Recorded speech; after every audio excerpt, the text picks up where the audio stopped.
Right. Hello, everyone. So we're gonna go and have a quick look at what's been going on in the world. We'll just spend maybe 5-10 minutes on this, maybe 15 if it's very interesting. I hope you're all doing well. I've been having quite a lot of work and other duties as well. Uh, okay, so what's going on? If we have a quick look here at the Union Place, Um, it's pretty controversial that Trump doesn't seem to be want to release the Epstein files. That's still on the plate, and of course, a lot of people would like this to go away. It won't, hopefully. Um, Transgender Americans, yeah, this is one of the second order debates that can ruin the life of a lot of people, but it's not one of the really big topics that we should be talking about. Um, Federal health officials warn of H5N1 bird flu. Yeah, interesting things. Pentagon approves use of Navy base for Chicago ICE operations. So this is very controversial even in the US. It seems like a lot of people who um, have Republican sympathies kind of approve or see what ICE is doing more positively. And they seem to believe the kind of government explanations that they're mainly targeting people who have some kind of criminal connection, and they actually did a decent investigation and they have evidence to act against these people. Whereas people who are more centrist or democratic leaning seem to be more skeptical. But there, even among those people, there is, if I remember correctly, I've seen some stats, 25 to 35% support for what's going on. So probably a lot of people felt that the immigration pressure in the U.S. has been a bit too big in some parts of the country. Of course, this is probably not the best way to deal with it. Yeah. Okay. Right. Very U.S. Focused. This one is a bit more globally relevant. Florida plans to eliminate all childhood vaccine mandates. So the problem is that since the US is so rich and the US has so many military and economic ties to a lot of countries, Americans travel at a disproportionate rate. So if they stop childhood vaccinations, mandatory childhood vaccinations, and they keep traveling at the rates at which they do, then they're going to bring a lot of very dangerous diseases everywhere around the world. So at some point, we might have to restrict Americans traveling into countries, or might request them to submit proofs of having been vaccinated. Um, was Trump's Venezuelan boat attack a war crime? Yeah, definitely. I mean, this is not even a question. You know, killing people in international waters based on whatever evidence you have is probably an act of war. Um, it's disproportionate probably to just target a boat and kill everyone on it. If you're the US Navy, you have far more power. You could have just arrested those people. It's really there's zero transparency. It's extremely problematic. It's even worse than the drone wars during Obama and then Trump and then Biden. It's getting out of hand. Right. Quick look at BBC. Not because I trust the BBC. I mean, the BBC is aligned very strongly with the UK government, which is aligned very strongly with the US government. So they're very strong. They're very strong um, biases, yeah, political rebranding, rehashing of news. But it's still good to know what the politicians and leaders in different countries and the people who make media happen, who try to control the big narratives, what they want people to be excited about, and in what way they want people to talk about it. Um, Rubio says US will blow up foreign crime groups if needed. You know, the thing is, always when the US says this, they say it on the basis of the platform that they have the strongest military in the world, so nobody else can do to them um, what they do to other people. But of course, if it gets bad enough, then other large blocks of countries, the EU, China, India, Brazil, it's not very likely for Brazil, but Canada, Japan might band together and say that, look, then we might just want to do the same um, against certain American groups which are present everywhere. We don't talk much about American crime because that's again something that's not present in the mainstream narrative. But of course, American mafia is just as big as the Russians, the Chinese, the other uh, big countries' mafia. Right, what else does the BBC pod? Tram crash in Portugal, sad, but yeah, I'm not sure that's main page relevance. Moscow rejects Western security guarantees for Ukraine. Well, the interesting thing here with the whole issue around Ukraine is that really the US and Russia are basically saying we're gonna divide um, divide the resources from Ukraine, but they cannot agree on how to do it. And Europe is trying to stay relevant. Of course, the fact that Europe still doesn't have a unified military is ridiculous, and it's hurting the EU's ability to project power or do anything about these issues. All right. Which reminds me, let's have a look at um, another big platform. Okay, so this is Euronews. Euronews is kind of a Democrat friendly, so it's news mainly focused on the EU, but with a very strong lens of viewing things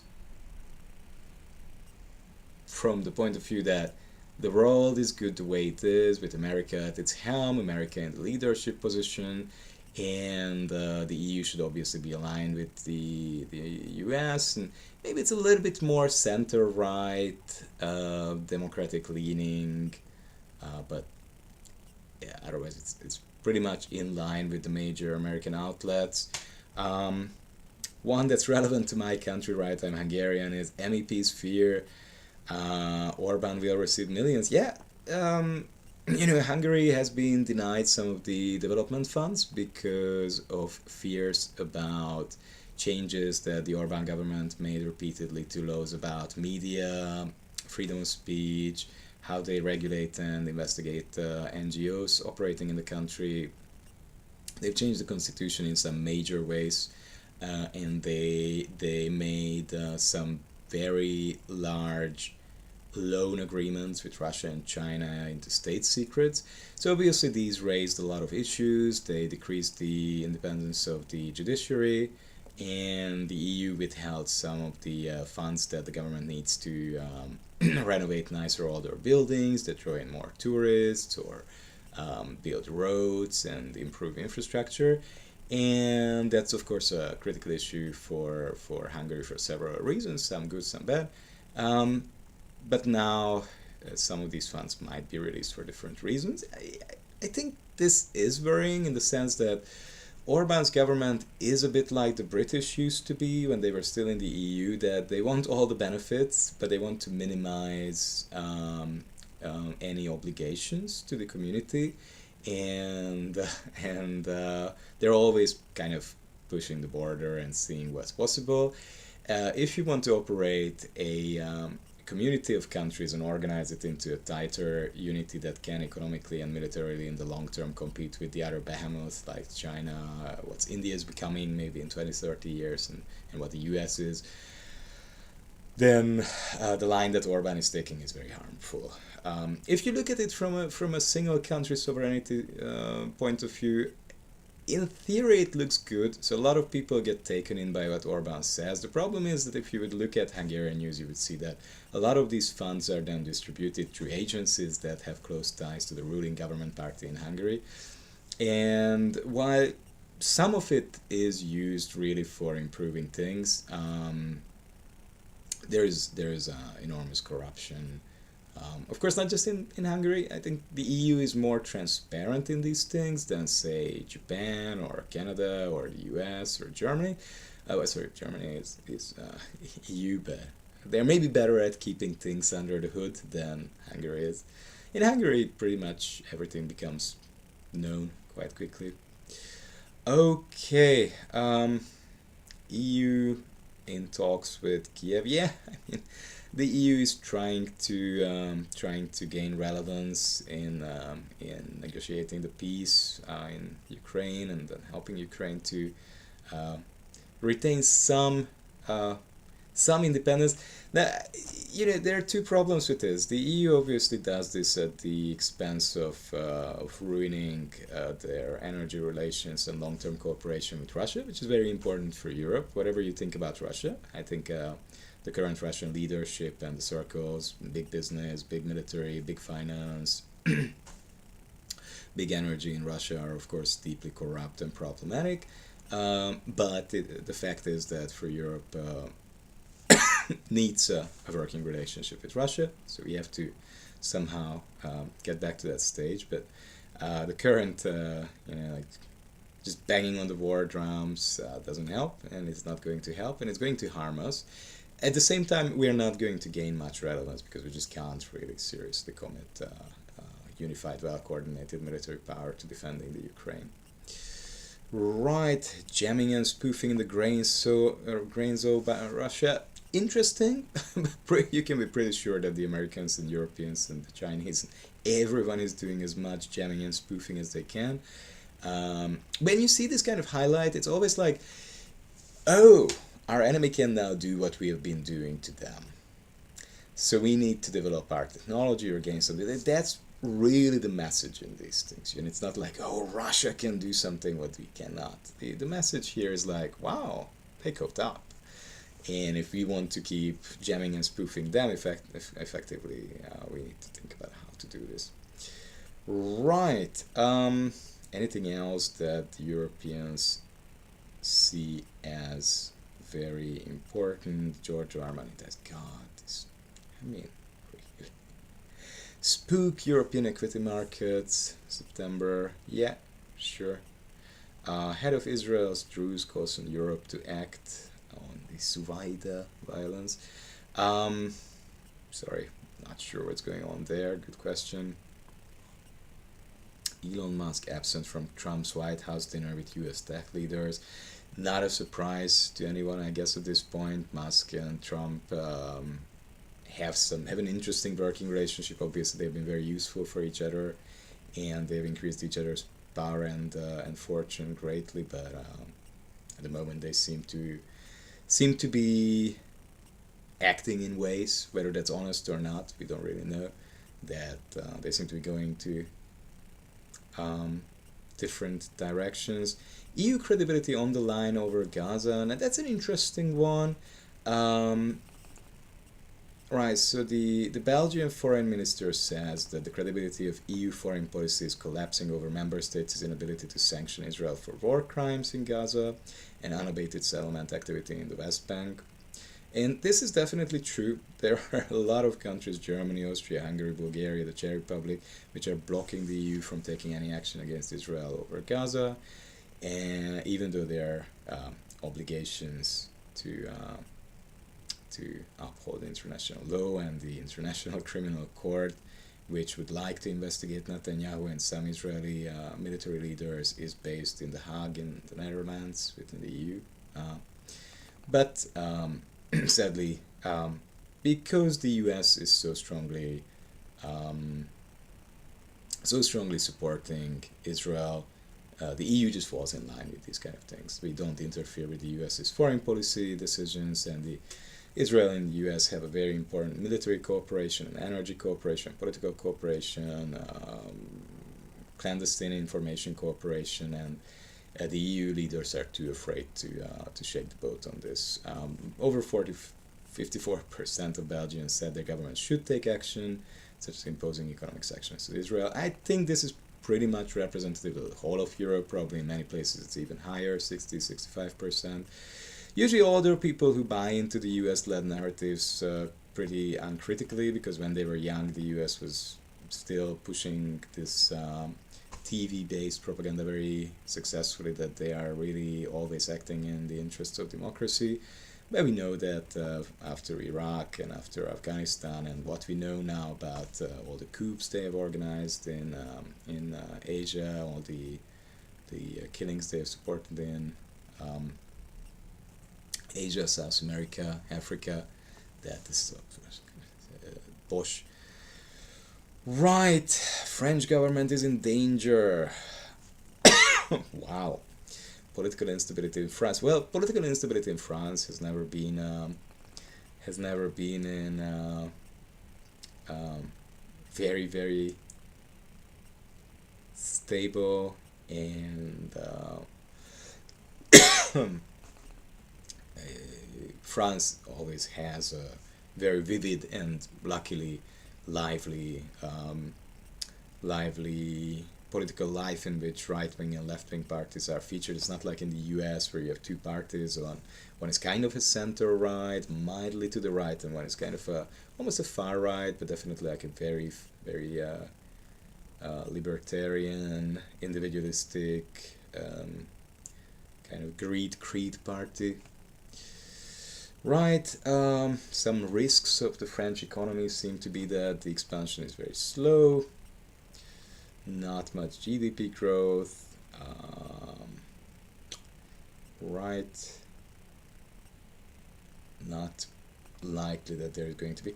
Yeah, well, if you look at the French economy's growth in the last 10, 15, 20 years, it's been pretty steady. So, based on a few months' data, spinning a big narrative of huge problems is quite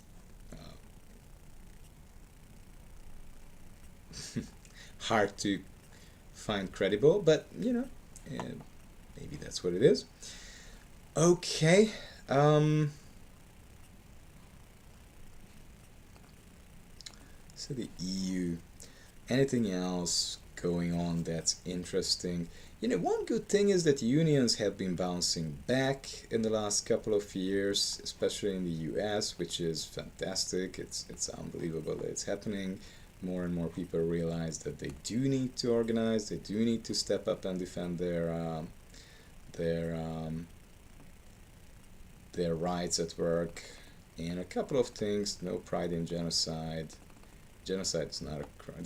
Direct action against genocide is not a crime. Yeah, so this is very important, right? A lot of people, obviously, who are protesting against Israeli actions at the moment are not anti-Semites. They're not against Jewish people. They're just against the current Israeli military and political leadership, which is a small circle, a couple of thousands of people, maybe a couple of tens of thousands of people, if you count the very extensive Israeli and cooperating American intelligence community to that as well. But these people are obviously engaged in war crimes and most likely in some form of genocide and mass displacement. So nobody's condoning what Hamas did 2 years ago. Nobody's saying Jewish people shouldn't have their country. They should have their country. They should live in freedom. But what the government in Israel is doing is wrong. These are two, three separate issues. You can be critical of the government without being anti-Jewish. Right. Anything else that's interesting? New Orleans is still fighting for justice. Texas Democrats surrender to racist redistricting plan. Damn.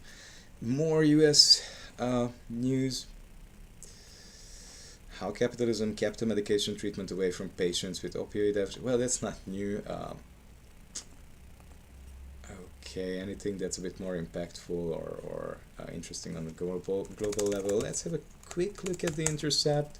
They're pretty good at raising some issues, and let's have a very quick look at Dropsite News.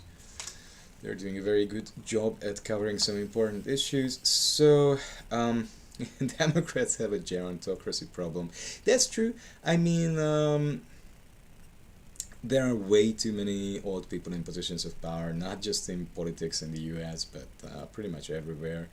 Trump's Chicago occupation could cost 4 times more than housing city homeless. That's not new. Again, the homeless are an interesting phenomenon in the US. Like in the 50s, 60s, during the economic boom in the US, people could get by with casual work, and homeless people could count on more social networks to support them. The problems were a bit less bad. It was before a lot of the mass drug networks had been built up and scaled up in the US as well. Um, but now homelessness is incredible in the US. It's really something you don't see anywhere else in a developed country. You come to Japan, you go to anywhere in Europe, there are homeless people, but nothing compared to the issue in the US. And I think why the politicians and the leaders financing the politicians in big business, big finance, other areas, military and natural resources are like to keep it that way because it's easy to scare people, especially low income people, into obedience, right? It's easy to say if you don't accept that bad contract at the job, if you don't enroll into the military, if you don't do exactly what the police expect you to do, and so on and so on, you're a bad citizen and you will become homeless and you won't have protections. And they don't mind sacrificing pretty large numbers of people to reinforce this message and keep sending this message that, you know, we do not tolerate anyone who does not want to play by the rules of this neoliberal economy, and if you have a problem because you're disabled, because you're mentally ill, because you're not willing to play this game, gone through a tough time in your life, you've been unlucky with your business, it's your fault, kind of. They're blaming always the individual and turning a blind eye to the fact that they're using enormous networks, including the infrastructure that's built up, to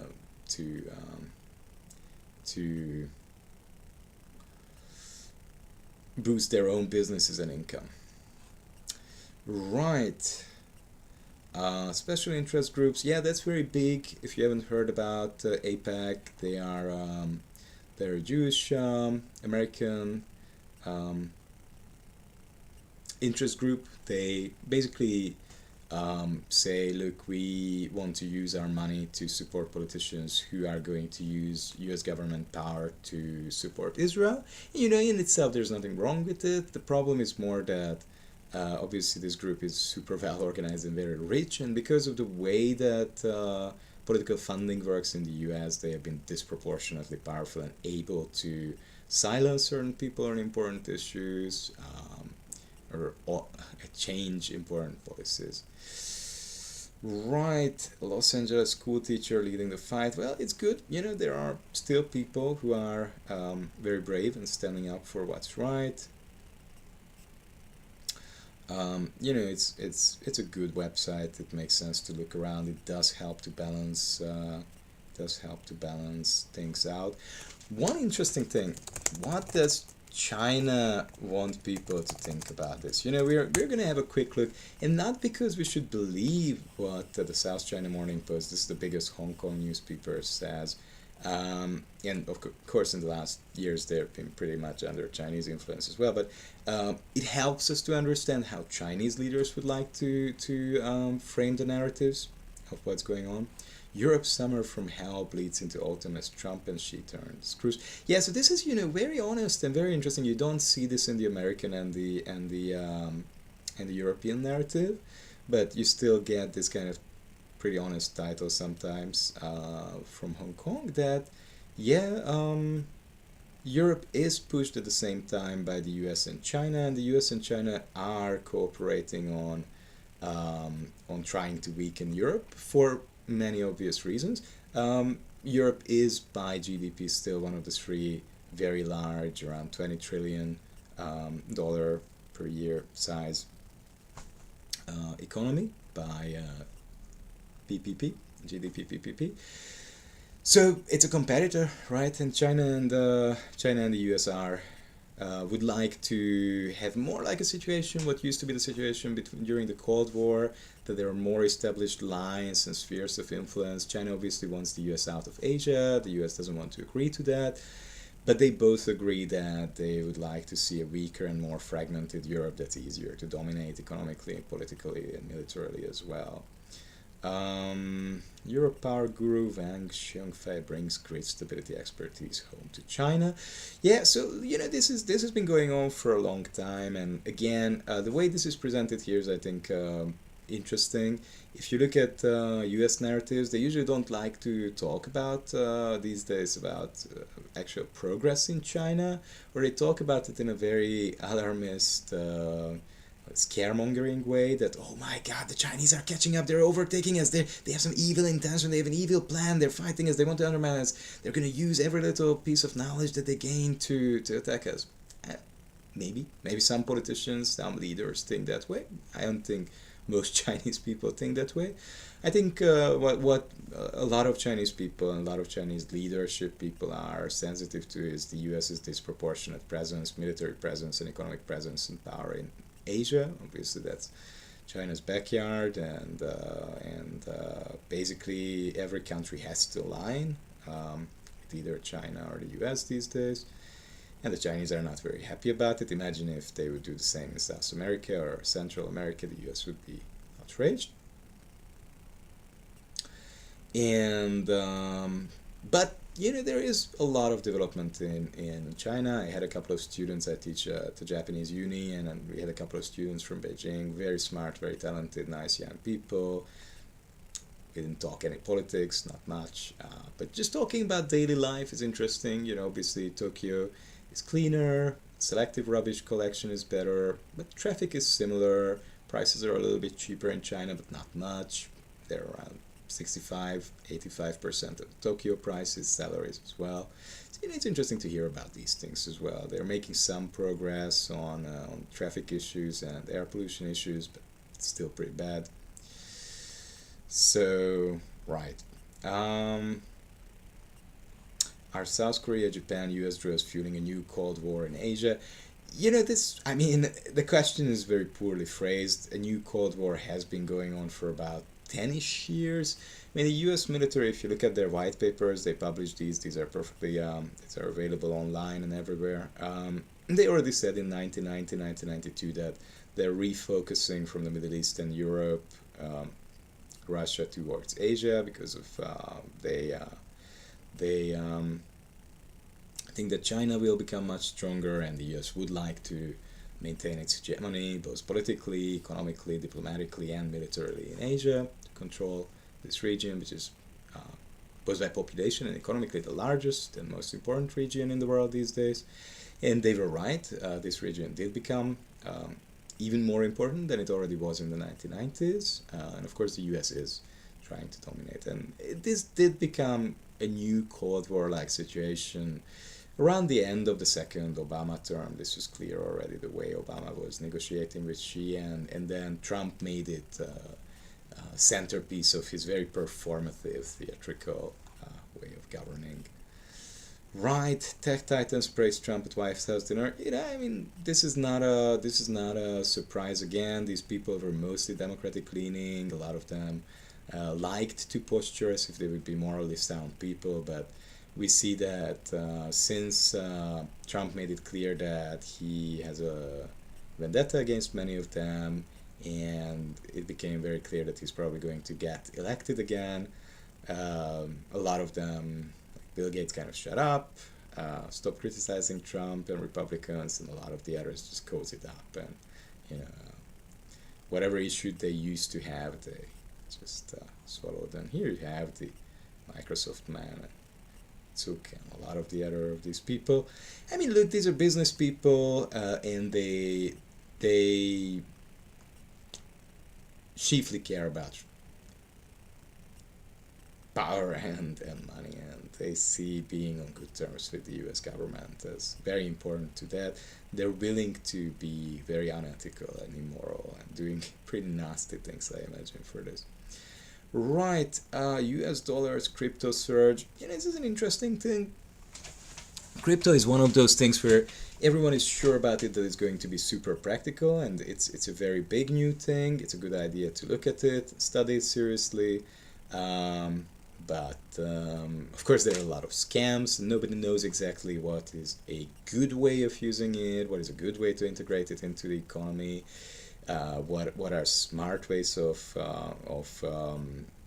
helping people to access it and use it to actually make good investments or start businesses. At the moment, There's a lot of shady stuff and there's a lot of just experimenting, but every early technology that becomes big is a bit like that. Right. Well, a lot of interesting things. One more thing that's actually kind of interesting often is to China government, foreign affairs, statements, public. Sometimes it makes sense to have a quick look at what governments say. Spokespersons' remarks by the Foreign Ministry of China. So, they always address some recent issues and talk about different things. Shanghai Cooperation Organization Plus meeting, that's interesting. This started as an anti-Japanese thing, but now it's more like about a couple of Asian countries that are more and more aligned and cooperating with China, cooperating politically and getting a bit closer. China Arab TV, wow. Success which demonstrates China's commitment to upholding the post-war international order and safeguarding peace. This is very interesting. So this is one of those things where China is using a phrase that the American political establishment and the European, especially the British political establishment, loves using. It basically means that the US is the leading power and Europe is its partner unconditionally. And they want to, and they're going to do everything to keep their dominant position in politics and economy. But China is trying to use the same phrase but give it a new meaning, that yes, there are efforts made by every government to open up international trade more and more with less and less regulation, because this is what China learned to game very well and where they made their recent fortune and they built up their recent economic model on. And of course now the US and the Europeans are realizing that, someone is beating us at our own game in a way for many reasons, energy reasons, labor regulation reasons, and so on and so on, political reasons. China is in a better position to play this game at the moment. They don't want these open borders and internationalization of business and deregulation anymore so much, but China says no, we are guarding that and we want to keep going in the same direction because that's what's going to make us the dominant power. It's a very funny thing if you read these things correctly. The Chinese government and people will never forget the foreign governments and international friends who supported and assisted the Chinese people in resisting aggression. That was the Japanese aggression during the Second World War, right? That's termed now the World Anti-Fascist War, part of that. It's funny because that war has been waged by a thorn Chinese society, which was a civil war between the Republicans who got expelled and went to Taiwan, right? And between the Communist Party members, and they were fighting pretty much together or parallel against the Japanese invasion. So this wasn't so much an anti-fascist war, it was more like a war against an occupying power. And of course, perfectly justified. What Japan was doing at the time was pretty nasty. They invited more than 50 international friends or their families from 14 countries, including Russia, the US, blah, blah, blah. So they commemorate the end of the Second World War. Chinese politicians love to talk a lot about resistance against Japanese aggression, even though Japan has been one of the least militarily aggressive countries for the past 80 years. It's been almost 100 years since World War II ended. This is a great narrative always to distract people, whip up a bit of national sentiment. We are all in the same boat. We politicians care about you guys. We're going to defend you if you're in danger again, and so on and so on and so on. It's also a code word for, resisting European and American influence. It's not something that you want to emphasize all the time, but it's kind of a doublespeak. And it's just a very easy way to distract people, especially not that smart people in China, from what's going on. But of course the clever people know if the government people talk a lot about what happened 80 years ago, then there's a big problem right now that they don't want people to discuss. Russian President Putin concluded his visit to China yesterday. This was his 20th visit to China. Wow. And it lasted 4 days. Well, you know, definitely the last 10 years, the more aggressive US policy that they're really trying to push Europe to fall in line with them more and more, and they're really trying to push China, weaken China, stall China's development. That's really bringing together countries which have been targeted by the US and European countries historically for different reasons. Of course, Russia during the Soviet times has been targeted in different ways: economic sanctions, denying business loans, denying technology, spying on them, and so on. But afterwards, there was a repositioning of Russia. It's obviously not a communist country, it's a neoliberal country economically now. But it's still at odds with the US because it has territorial and political ambitions and has some ability to project power, not as it used to have, but still.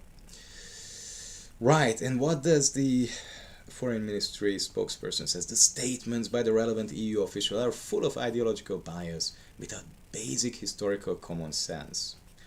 Wow, right, so look, the European Commission said that China stands with Russia, Iran and North Korea, and that this means that China is challenging the international system built on rules, and the Chinese are rejecting this. This is full of ideological bias.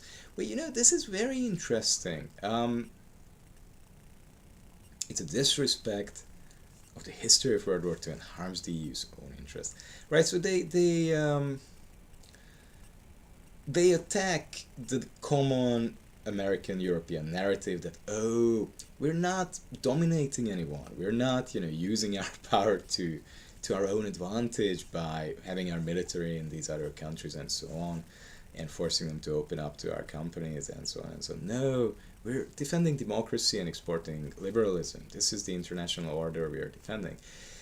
Now, of course, this is nonsense, but this is a synchronized nonsense and brainwashing, and basically what China is trying to do is saying, look, the Europeans should stop saying the same thing that the US does. Your interests are not lying in the same place. And that's true. I mean, this is something often Europeans don't realize, but we really should look out for our own interests a lot more. Of course, the Chinese don't say it because they care so much about Europe. They say it because they are trying to also weaken EU-US cooperation that targets Chinese companies and so on and so on. So, it's very educational and very fun. Very fun to have a look at what's going on at the different government speech events. It's anything from Dropsite, Israel intensifies attack on Gaza, Rubio hints at US approval for West Bank. I guess that's going to be West Bank annexation. Yeah, judge overturns Trump administration's Harvard funding freeze. Right. So some universities are fighting back against the nonsense that Trump has been trying to push on them, but sadly many made one-on-one agreements with the Trump government, which is probably disastrous and is going to play very poorly. Legal agreements are very easy to interpret in different ways, and the government has unlimited funds to entertain big teams of lawyers who are going to do this work for them. So universities which agree to the government's terms, current government's terms, are probably going to suffer a lot from that. So it's good that some institutions like Harvard are pushing back. West Bank annexation. I mean, we knew this. This has been obvious that Bibi's government in Israel is going to use the Hamas attack 2 years ago as an excuse to try and actually extend Israeli territory as much as can, and they won't allow people back if that's possible. They're probably going to get away with it. This is what we see all the time. Google, Microsoft, they're profiting a lot from cooperating with the Israeli military, and recently Microsoft even fired a couple of people because they protested or denied to work on projects that help the Israeli military to spread its propaganda or target civilians. But, the company just kicked them out. So. Pretty disgusting what's going on this. Not much else that's interesting, which is a bit worrying. We haven't seen any very relevant and interesting stuff coming up, which is a bit suspicious, and it makes you wonder what's going on behind the scene in all these meetings between the Russians and the Chinese, Trump and the Chinese, the Europeans and the Chinese, and so on. There must be some big questions discussed. I think one of the things is how renewable energy is actually coming along. One is how important Russia and the Middle East are going to be in energy terms, how much people should really care about this conflict. One is obviously US's staunch alliance with Israel and what they're using Israel and its very, very scary military and spying and clandestine operational capacities for. How much they're trying to extend their power in that region. How does it affect China and Europe? And whether Europe can recover from the Russia-Ukraine war, right? That war cut Europe off from very important cheap energy, and you can see the inflation since then. It's been really, really bad. New statement. Right. So, yeah, it's an interesting thing. Labor is sadly pretty mid. They are supposed to be a left party, but they're very similar to the US Democrats at the moment, very centrist and pretty neoliberal in many of their policies. And they're acting, yeah, this is the question people are asking more and more. Is this Keir Starmer's government or Tony Blair's? We seem to be back to another Labour government that talks a lot about equality but doesn't do that much for it. They're very afraid to actually raise taxes on high-income people. They're very afraid to build government housing. They're taking back some key infrastructure into government ownership, but extremely slowly and inefficiently. So, yeah, sadly, we don't see a very good, clear message from them. And they're always shuffling around this and saying, we are not anti-wealth.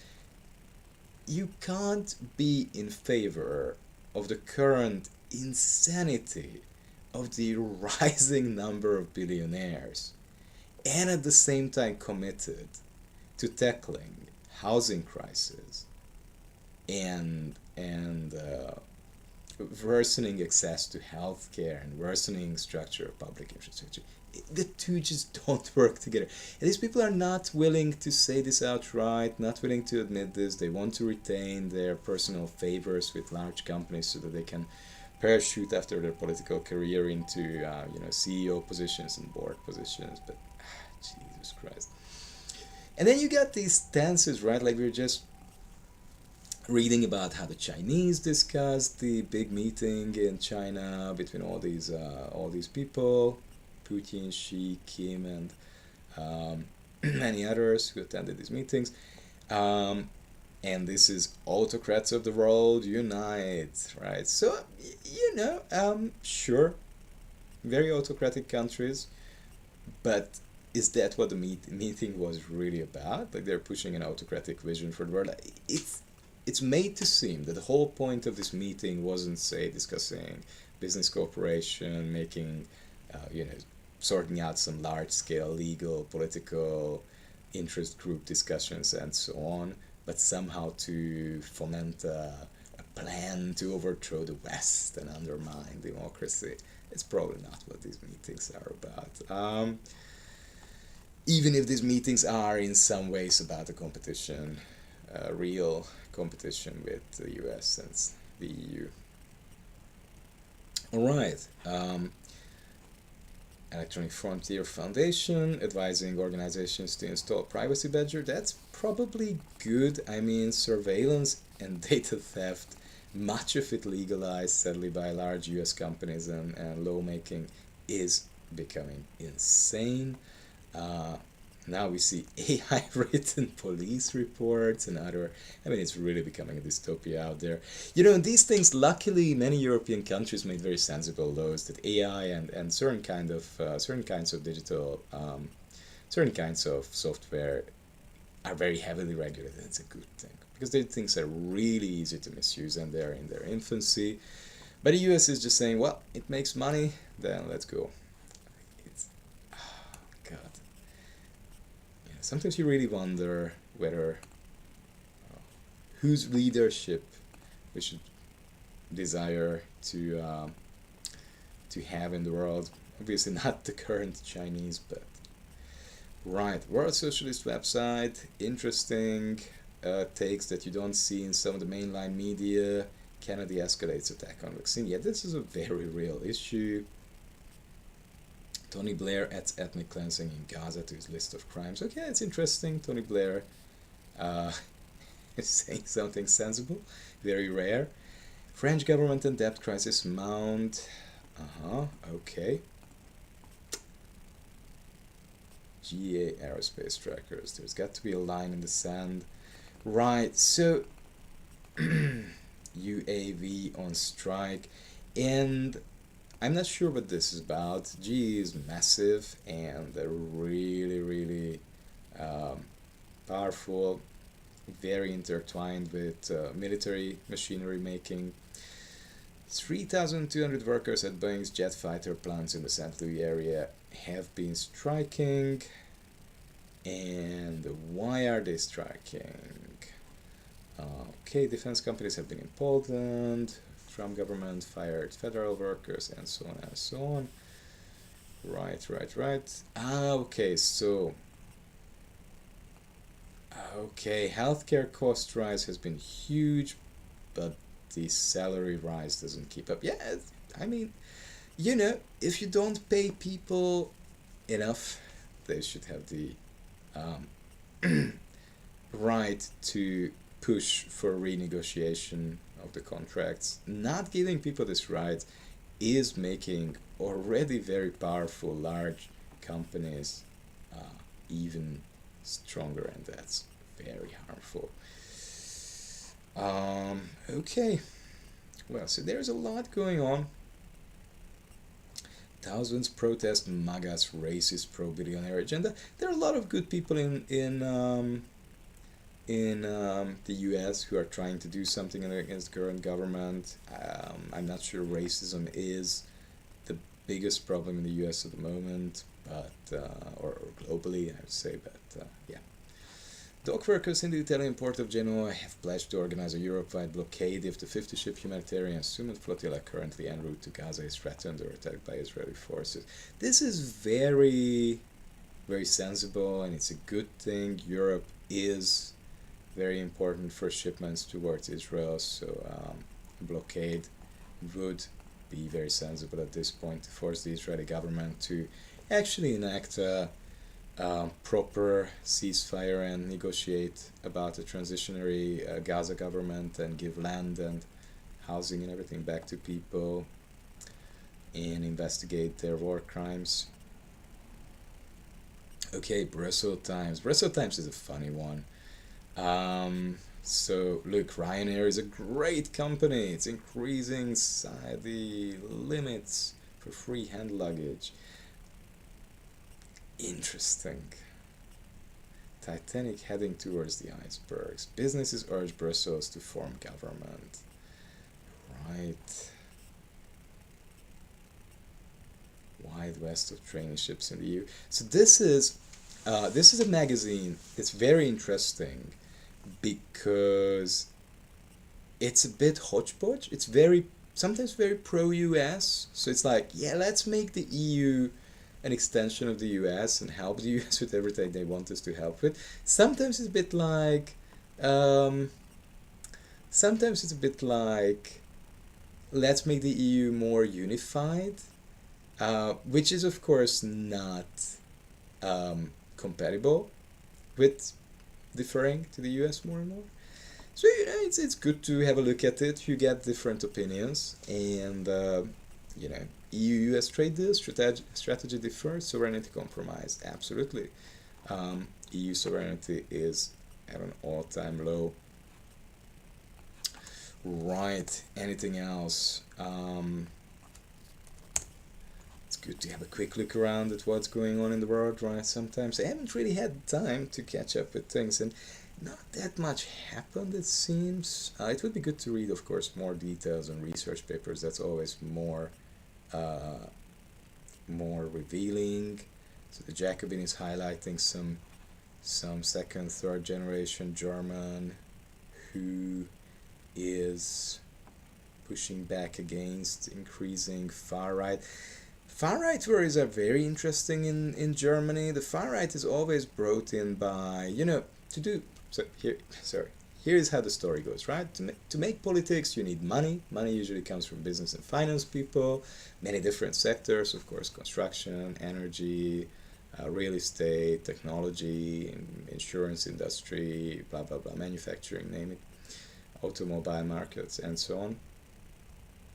And the far right is usually financed more and supported more by these circles if they're afraid that things are going poorly for middle class and working class people, lower income people, and they're going to shift towards the left. And then it's very useful to have far right parties that are brainwashing people into thinking that immigration is the problem, or I don't know, there's some, you know, people are not nationalist enough, but if we would be more nationalist, things wouldn't be so bad. And I mean, if you look at what's happening in the U.S., this is very clear. Things are going very well for top 20, 30% of income brackets, and but going very poorly for everyone else in the U.S. And the same is true in Europe. And so there's suddenly a lot of money from leadership circles to push people to the right instead of them going to where they naturally should go, to the left, and even the far left, to the point that they could organize bigger strikes, organize new left parties, and so on. So that's what's going on here, and anyone who is fighting that in any way is sensible. The problem is when this becomes framed in terms that this is a fight against racism or this is about trans rights. It's not. It's about it can be about those things, and it's important to care for those things, but the main issue should be the biggest issue, which is growing inequality, which affects everyone, whether you're a trans person or not, whether you're a man, a woman, a child, whatever your sexual identity is, whatever race or ethnicity or culture you're from. Right, Bureau of Investigative Journalism, they're excellent. They do dive into some pretty exciting stuff. It takes ages to read their papers, but they're super detailed and informative. So health data, Trump's deletions pose a stark threat to public data. Yeah, public health. Meta eavesdropping case shows how period apps have become. Jesus Christ, I mean, company listening to your conversations is really the worst. People look at privacy policy settings, opt out of everything you can, use some apps and browsers that help you to do that, because AI weapons for Westminster, defense disruptor Android trains its sites in the UK. Yeah, these people just want to make money as fast as they can, and they're riding the waves and the fashions. Anything AI sells super well at the moment. Investors are withdrawing all their money from education and other fields and putting everything on AI. It's a big betting game for them, and some will win big, some will lose their money, but overall AI will develop a lot, surely, but these kind of creatures are going to do enormous harm because they're pushing products that are under-regulated and very, very, very harmful. Now, one of the things that you see is there is so much anti-China stuff, and don't get me wrong, forced labor, human trafficking, big in China, a real problem. Major brands investing in China in things that are produced under circumstances that should qualify as slavery, big problem, and so on and so on. These are real and big problems. But the way it's highlighted is very anti-China. It's not discussing the specific things that China should fix. It's like there's a problem with China, right? It's part of this whole war mood that we are at war with China. Everything they do is somehow against us, and it's a problem, and it's wrong.